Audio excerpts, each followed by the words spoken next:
এই tuna fish কত করে? 320, এটা 280। বলিলাম না একদম সস্তা। 1.5 কেজি সাইজের টুনা 320 টাকা কেজি। এত সুস্বাদু, তাও নাকি লোকের পছন্দ। এমন করে রান্ধিছি ঘরের লোক কেউ টেরই পায়নি। টুনা ফিশের আরো অনেক রকমের রেসিপি কিন্তু আমার পেজে দেয়া আছে। আজকে খাবো টুনা ফিশের কুপ্তা, একদম গোস্তের মতো লাগিছে। ফার্স্টে আগে টুনা ফিশটা কাটিয়ে ধুয়ে পরিষ্কার করে পিস পিস করে নিছি।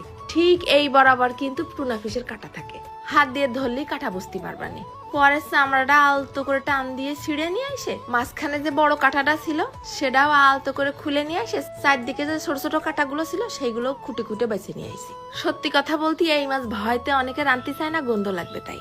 দেখিস কাটা বাছার পর একদম ফ্রেশ মাছের গোশত তুলে নিয়ে আসলাম, ব্লেন্ডারের মধ্যে দিয়ে দুটো ঘুরলি দিয়ে নিয়ে আসি, একদম নিপিস করে একটু ছাগড়া ছাগড়া হয়ে গেছে। এইবার নিচ্ছি 8 চা চামচ খানিক আস্ত জিরে, 8 চা চামচ আস্ত ধনে, 3টে দিছি এলাচ আর 2টো লবঙ্গ, 2 পিস দিছি দারচিনি, অল্প একটুখানি মেথি দানা আর 1/2 চা চামচের কম অল্প কয় দানা গোলমরিচ। কিছুক্ষণ গরম কড়াইতে নাড়ে চেড়ে তারপরে গুঁড়ো করে নেব। মাছে আবার নাকি গন্ধ লাগবে, আয় লাগাচ্ছি গন্ধ। তারপর বেশ খানিকটা সয়াবিন তেল ঢালি দিয়ে মুঠ খানিক পেঁয়াজ নিয়ে একদম বেরেস্তা বেরেস্তা করে ভাজি নিছি। এরপর ওই বাইটে নিয়ে মাছের মধ্যে দিয়ে দিলাম একটা ডিম ভেঙে আর 1/2 চা চামচ রসুন বাটা, 1/2 চা চামচ আদা বাটা, 1 চা চামচ ভরে দিছি ক্রাশ করা শুকনো ঝাল, খানিকটা দিলাম নুন আর 1/2 চা চামচের মতন হলদির গুঁড়ো দিলাম। আবার ওই যে গুঁড়ো করে রাখা মশলা ওখান থেকে 1 চামচ আর অর্ধেকটা পেঁয়াজ বেরেস্তা।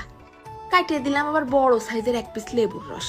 কিছুক্ষণ চটকায় চটকায় হাতের শক্তি প্রদর্শন করে নিয়ে দিছি খানিকটা ধনেপাতা কুচি। মাখানো হয়ে গেলে তারপর মাছটুক দিয়ে গোল গোল করে কুপ্তা কুপ্তা বানাই নেব।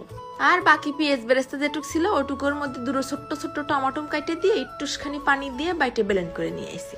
এইবার মিডিয়াম আছে তেলের মধ্যে আগে কুপ্তাগুলো সুন্দর করে এপিট ওপিট লাল লাল করে ভাজিয়ে নেব। ভাজার পর এরম করে পোলা পানটা শুধু দিবা, থই থই করে খাই উঠে যাবে। তা আমি তো আজকে রাইন্দে দেখাবো। ওই মাছ ভাজা তেলের মধ্যেই ফেলাই দিলাম পেঁয়াজ আর টমেটো বাটাটা, ধুয়ে আবার দিছি একটুখানি পানি দিলাম। আবার 1/2 চা চামচ আদা বাটা, 1/2 চা চামচ রসুন বাটা, এখানেও খানিকটা নুন আর একটুখানি হলদির গুঁড়ো দিছি, আবার খানিকটা শুকনো ঝালের গুঁড়ো। এই মশলাটা কিন্তু ভালো করে ভুনে নিতে হবে না। ভাজা পেঁয়াজ দিছি না, ঘেরান আসবে না সেই। যেই এরকম তেল ওঠা ভাব হয়েছে অমনি ওই বাকি গুঁড়ো মশলাটুক ঢেলে দিলাম। আর ওই একটুখানি কষাই নিয়ে নুনটা কম মনে হচ্ছিল তাই দিলাম খানিকটা। এবার মশলার মধ্যে ঢেলে দিছি কুপ্তাগুলো, কিছুক্ষণ কষাই নিয়ে ঘপ ঘপ করে ঢেলে দেবো 1 গ্লাস পানি।